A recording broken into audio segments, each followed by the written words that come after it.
তো আমরা মুভির শুরুতেই কিছু স্পার্টানদের দেখতে পারি, যার হাতে ছিল একটি ছোট্ট বাচ্চা। আর স্পার্টানরা এটাই মানত যে যদি সেই বাচ্চাটা প্রতিবন্ধী হয় তাহলে তাকে ধ্বংস করে দেওয়া হতো। তার মানে হলো তার স্পার্টানদের মধ্যে কোনো চিহ্নই থাকতো না, কারণ স্পার্টানরা জন্ম দিত শুধু সেই যোদ্ধাদের যে কিনা নিজের জন্য, নিজের দেশের জন্য এবং নিজের লোকেদের জন্য নিজের জীবন দেওয়াটাকে গর্বের বিষয় বলে মনে করত। তখনই আমরা ওইখানে এই মুভির লিড ক্যারেক্টার লিওনাইডাসকে দেখতে পারি, যার বয়স এখন মাত্র 7 বছর। স্পার্টানদের এটাই বলার ছিল যে যদি কোনো বাচ্চার বয়স 7 বছর হয়ে যায় তখন তাকে মজবুত সৈনিক তৈরি করার জন্য তার মার থেকে আলাদা করে দেওয়া হতো। আর এইখানে এটাও শিক্ষা দেওয়া হতো যে তুমি প্র্যাকটিসের মধ্যে যত বেশি ঘাম জড়াবে তত কম রক্ত তোমার শরীর থেকে ঝরবে যুদ্ধের ময়দানে। আর ট্রেনিং এর মধ্যে তাদের মেরে মেরে এমন লোহার মতো করে দেওয়া হতো যেন যুদ্ধের ময়দানে তারা কোনো কিছুকেই ভয় না পায়, হোক তার সামনে কোনো মানুষ বা কোনো জন্তু জানোয়ার। নিজের 3 বছরের ট্রেনিং শেষ করার পর লিওনাইডাস যখন 10 বছরের হয়ে পড়ে তখন তাকে অন্ধকার এক রাতে তাকে কোনো এক জঙ্গলের মধ্যে ছেড়ে দেওয়া হয়। এই রাতটি আসলে ছিল তার পরীক্ষার রাত। ওই দিন রাতে ওইখানে একটি ভয়ঙ্কর নেকড়েও ছিল, যার চোখ দুটা ছিল জ্বালামুখীর মতো লাল, যেন তার চোখ দিয়ে ঠিকরে আগুন বের হচ্ছে। কিন্তু লিওনাইডাসের মনে কোনো ভয় ছিল না, নাকি তার মনে মরার জন্য ভয় ছিল আর নাকি হেরে যাওয়ার ভয়। যেটা ছিল সেটা ছিল একটা জুনুন, যেটা কিনা সেই নেকড়েটাকে শেষ করে দেওয়ার। যার পরে লিওনাইডাস একটি সরু গুফার মধ্যে ঢুকে পড়ে আর নেকড়েটাও তার পিছন পিছন সেইখানে এগিয়ে আসে। সুযোগ পেতেই লিওনাইডাস তার ভালা দিয়ে নেকড়েটাকে মেরে ফেলে। আর যখন সে পুনরায় তার শহর স্পার্টার মধ্যে আসে তখন তার সাহসিকতা দেখে ওইখানের রাজা বানিয়ে দেওয়া হয়।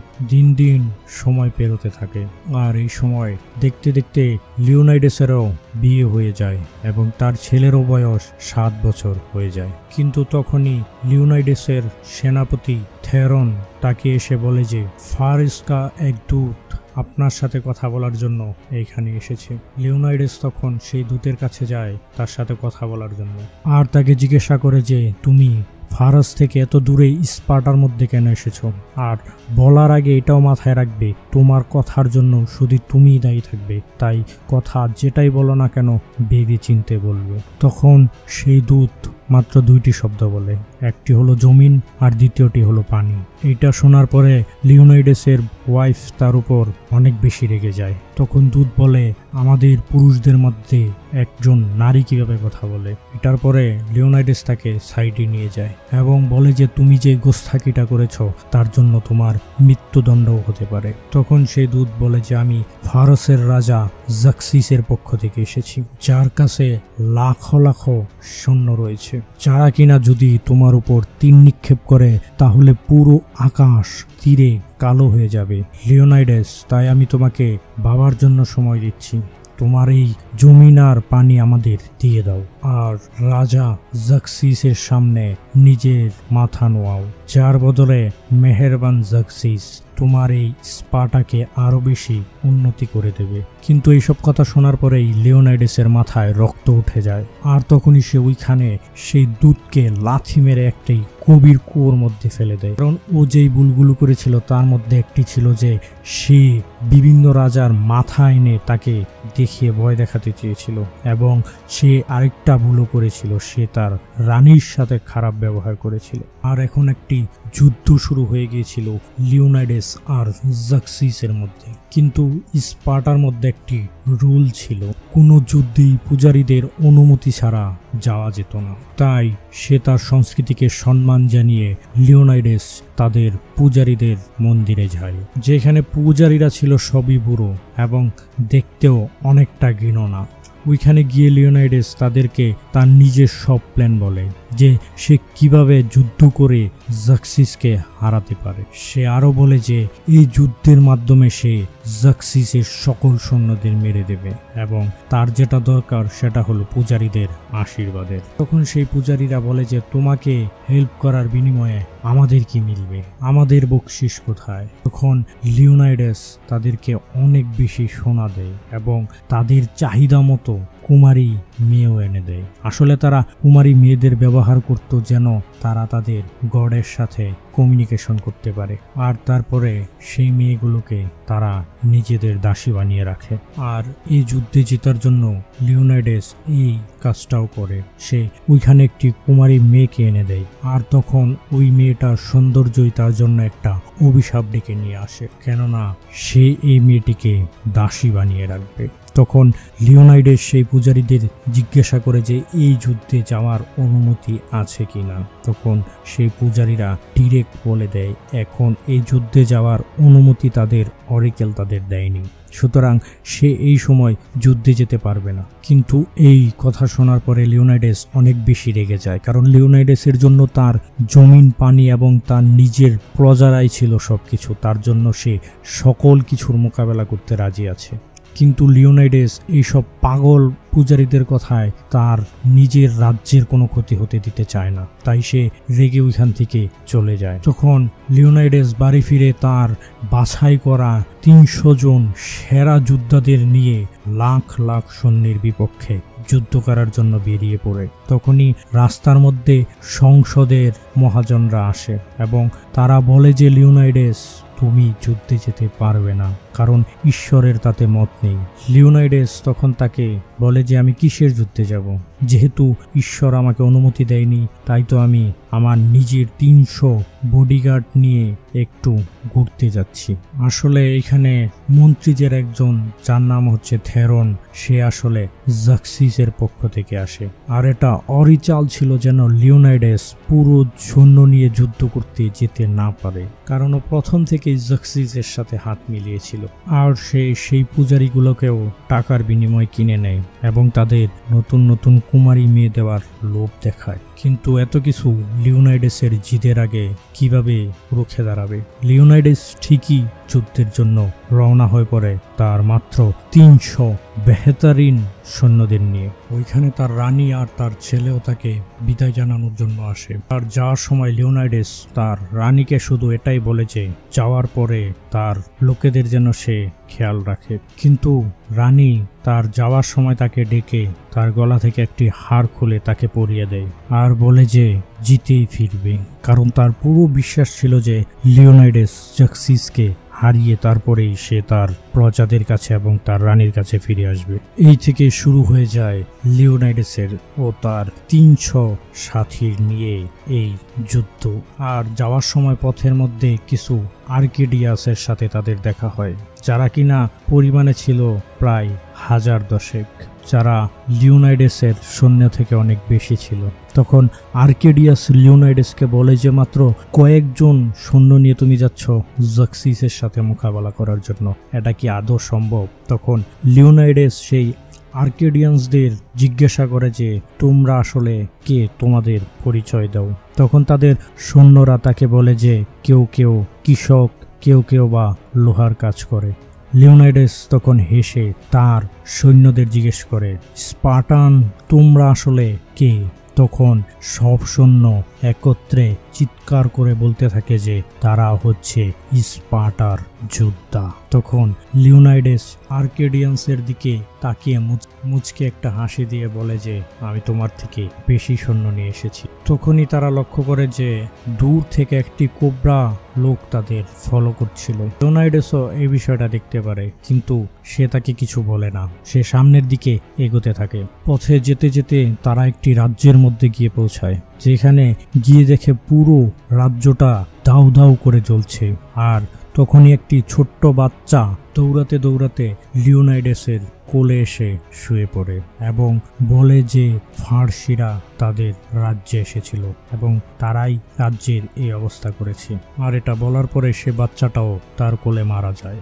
তখন আর্কেডিয়ান তাকে বলে যে ওরা অবিনশ্বর, ওদের থেকে কেউ জিততে পারবে না, ওদের কেউ ধ্বংস করতে পারবে না, কেউ ওদের হারাতেও পারবে না। আর তখন জবাবে লিওনাইডাস বলে যে এই কথার উত্তর তো স্পার্টানদের তলোয়ারই দিবে। আর তখনই আমরা দেখি যে সেই রাক্ষসরা ওই রাজ্যের লোকেদের মেরে একটি গাছের মধ্যে সব লাশ ঝুলিয়ে রাখে। এই সব দেখার পরে লিওনাইডাসের রাগ আরো বেশি উঁচুতে উঠে যায়। ওই রাতে ঈশ্বরও তাদের সহায় হয়। তারা যখন পশ্চিম দিকের পাহাড় থেকে ফার্সি নৌসৈন্যদের নৌপথে আসতে দেখে তখন লাখো লাখো নৌবহর দেখে তারা আতঙ্কিত হয়ে পড়ে। তখন হঠাৎ করে এক ঝড় আসে এবং সব নৌকো ডুবিয়ে দেয়। এইসব দেখার পরে স্পার্টান যোদ্ধারা অনেক বেশি খুশি হয়ে যায় এবং তাদের আত্মবিশ্বাসও ফিরে আসে, কারণ তাদের ঈশ্বর তাদের সাথে আছে। কিন্তু একজন ব্যক্তি সেই সময় চুপচাপ ছিল, আর সেটা হলো রাজা লিওনাইডাস। তার পরের দিন ফার্সীয়দের একটি ছোট সৈন্য তাদের সামনে আসে, যাদের সেনাপতি লিওনাইডাসদের পিছনে হাঁটার জন্য বলে। কিন্তু ওইখানে তো লিওনাইডাস তাদের লোকেদের প্রথম থেকেই মেরে ওইখানে একটা দেওয়াল তৈরি করে ফেলেছিল। তখন তাদের সেনাপতি তাদের বলে যে তোমরা মাত্র গুটি কয়েকজন লোক কিভাবে জাক্সিসের হাজার হাজার লাখ লাখ সেনাদের সাথে পেরে উঠবে। এখনো তোমাদের সুযোগ রয়েছে নিজেদের এবং নিজের লোকেদের বাঁচানোর জন্য।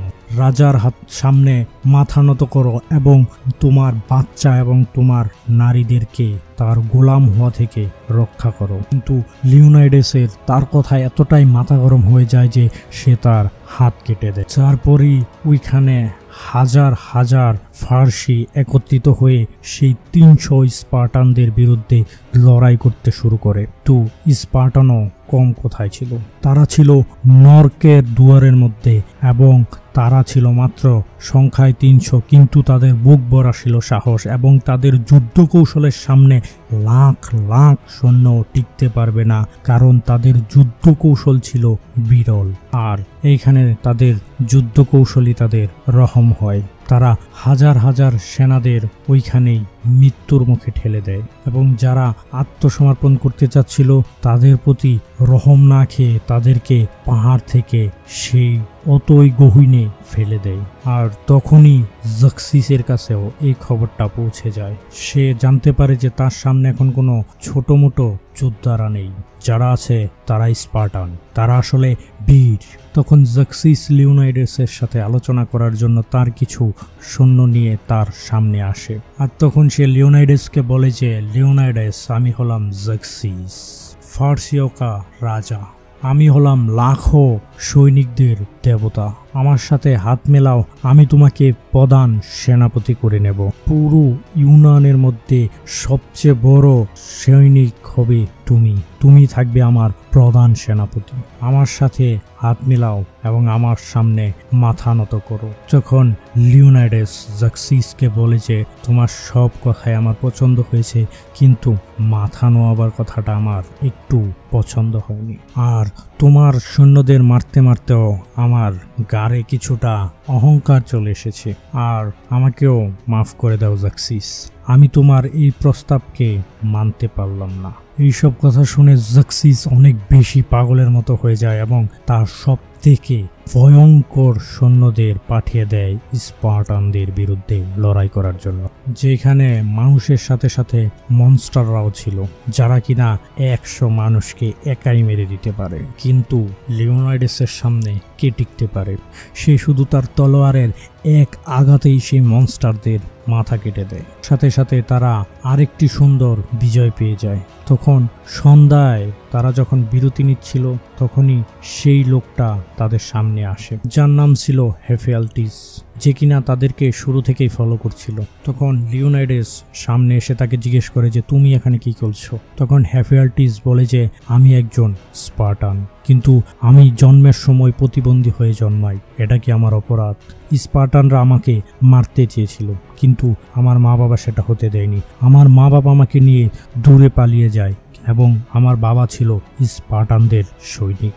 সে আমাকে যুদ্ধবিদ্যা শেখায়, আমি যুদ্ধ করতে পারি। রাজা, আমি আপনার পক্ষে স্পার্টানদের পক্ষে যুদ্ধ করতে চাই। তখন লিওনাইডেস তাকে বলে যে তুমি যদি যুদ্ধ করতে চাও তাহলে তোমার ডালটা উঁচু করে আমাকে দেখাও, কিন্তু সে সেটা পারে না। তখন লিওনাইডেস তাকে বলে যে যুদ্ধের মধ্যে একটা দুর্বল সৈনিকও পুরো যুদ্ধ হারানোর জন্য যথেষ্ট। আমি দুঃখিত, আমি তোমাকে আমার সৈন্য দলের মধ্যে নিতে পারবো না, কিন্তু তুমি সৈন্য দলের অন্য কাজ করতে পারো। তুমি যারা আঘাত পেয়েছে তাদের যুদ্ধের ময়দান থেকে নিয়ে আসো এবং তাদেরকে খাবার ও পানি দাও। কিন্তু হিফিয়াল্টিস তার কথায় নিরাশ হয়ে পড়ে। তখন সে তার ঢাল, তরোয়ার এবং তার পোশাকও জেরে ফেলে দেয় এবং সোজা সে চলে যায় জাক্সিসের সামনে। আর সে জাক্সিসকে লিওনাইডেসের বিরুদ্ধে যাওয়ার জন্য যত ধরনের ইনফরমেশন থাকে সব বলে দেয়।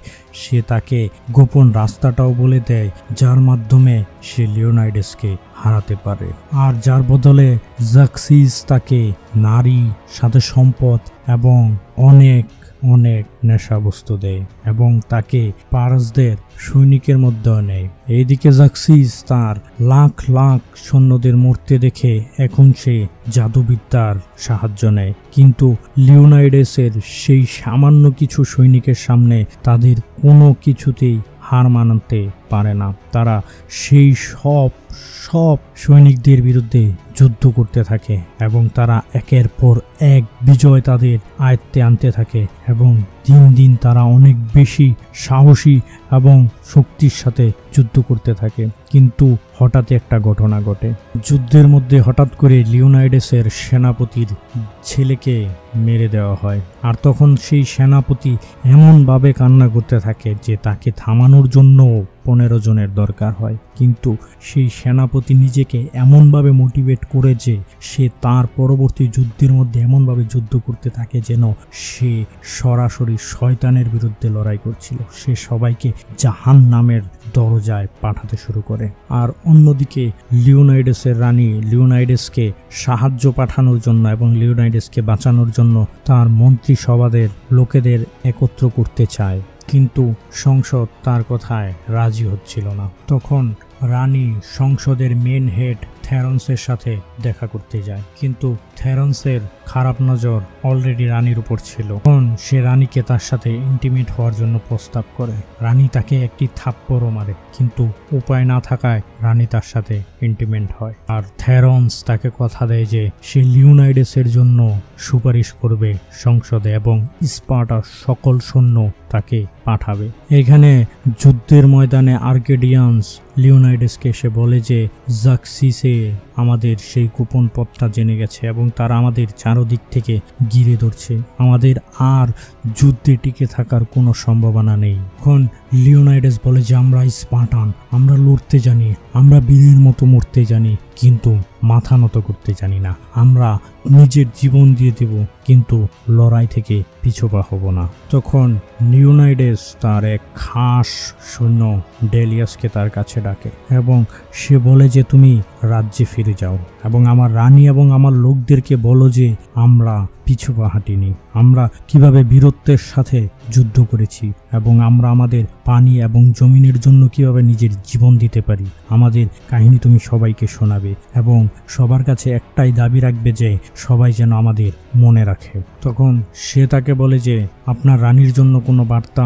লিওনাইডেস তখন কোনো কিছুই বলে না। সে সেই হারটা খুলে তার হাতে দেয় আর বলে যে সবাইকে বলবে যেন তারা আমাদের মনে রাখে। আর এইদিকে রানী পরের দিন সংসদের মধ্যে সবাইকে নিয়ে বসে এবং বলে যে আমাদের লিওনাইডেসের জন্য সাহায্য পাঠানো উচিত, কিন্তু সেই থেরন্স তো ছিল ধোঁকেবাজ। সে সংসদের মধ্যে দাঁড়িয়ে বলে যে এই নারী তো হলো খারাপ চরিত্রের, সে আমার সাথে ইন্টিমেট হওয়ার প্রস্তাব পর্যন্ত দিয়েছে। আমি চাই না স্পার্টান কোনো অন্যায় কাজে গিয়ে নিজেদের প্রাণ হারাক। এইসব কথা শুনে রানী অনেকটা ক্ষেপে যায় এবং থেরন্সের তলোয়ার নিয়ে তাকে হত্যা করে দেয়। তখনই তার কোমরে থাকা একটা থলি থেকে একটা স্বর্ণমুদ্রা বের হয়, যেটার মধ্যে ছিল জাক্সিসের স্বর্ণমুদ্রা। তখন সবাই বুঝতে পারে যে এই লোকটা ছিল বিশ্বাসঘাতক। আর এইখানে যুদ্ধের ময়দানে জাক্সিস লিওনাইডাসকে চারপাশ থেকে ঘিরে তার সামনে এসে দাঁড়ায় এবং জাক্সিসের এক সৈন্য লিওনাইডাসের সামনে এসে বলে যে তুমি রাজা লিওনাইডাসের সামনে নিজের মাথা নোয়াও। মহান রাজা জাক্সিসের কাছে প্রাণ ভিক্ষা চাও, সে হয়তো তোমাকে ক্ষমা করে দেবে এবং ইউনানের প্রধান সেনাপতি বানিয়ে দেবে। তখন লিওনাইডাসও বুঝতে পারে যে এই তাদের শেষ পরিণতি। সে চায় যে তার শেষটা সুন্দরভাবে হোক। লিওনাইডাস জাক্সিসের কাছে মাথা নত করে সে মাটিতে লুটিয়ে পড়ে। হঠাৎ করেই সে তার সেনাপতিকে হুকুম করে, কারণ এটা ছিল তার একটি গুপ্ত প্ল্যান। তখন তার সেনাপতি এসে সেই সৈনিকের মাথা চিরে ফেলে এবং লিওনাইডাস তার ডাল নিয়ে জাক্সিসের দিকে ছুঁড়ে বেড়ে। ডালটা উড়তে উড়তে গিয়ে জাক্সিসের গাল চিরে বের হয়ে যায়। আর তখনই পুরো সৈন্যকে জাক্সিস হুকুম করে যে লিওনাইডাসকে এবং তার সৈন্যদের মেরে ফেলতে। এইভাবেই শেষ হয়ে যায় লিওনাইডাস এবং তার 300 বীর সৈনিকের শেষ। একদিকে তো ছিল যুদ্ধের পরিস্থিতি, আর অন্যের দিকে ক্রেলিয়াস রাজ্যে গিয়ে তার রাজার সেই বীরত্বের কথা সবাইকে শোনাতে থাকে। সে বলে যে রাজার কোনো চাহিদা ছিল না কোনো অহংকারী কোনো দৌলতের প্রতি। সে তো চায় শুধু তার রাজ্যের সুরক্ষা এবং সে চায় তার রাজ্যের মানুষ তাকে মনে রাখুক। এই কথা মনে রাখুক যে সে না যুদ্ধে হার মেনেছে, না পিছু হেঁটেছে, না তারা যুদ্ধে মাথা নত করেছে। তাদের শেষ রক্তবিন্দু দিয়েও লাখ লাখ সৈনিকের বিরুদ্ধে মাত্র 300 জন সৈনিক যুদ্ধ করেছিল এক মহান যুদ্ধ, যার পরে স্পার্টার 30,000 সৈনিক সেই ফারিসের জাক্সিসের বিরুদ্ধে লড়াই করার জন্য একজোট হয়ে যায়। এই সুন্দর একটা মুহূর্তের মধ্যে দিয়েই এই সিনেমার এন্ডিং হয়ে যায়। তো এই ছিল আজকের ভিডিওটা কেমন লাগলো অবশ্যই লাইক এবং কমেন্ট করে জানাবেন। শীঘ্রই আসছে এই ভিডিওর সেকেন্ড পার্ট, সেটা দেখার জন্য অবশ্যই চ্যানেলটা সাবস্ক্রাইব করে রাখুন।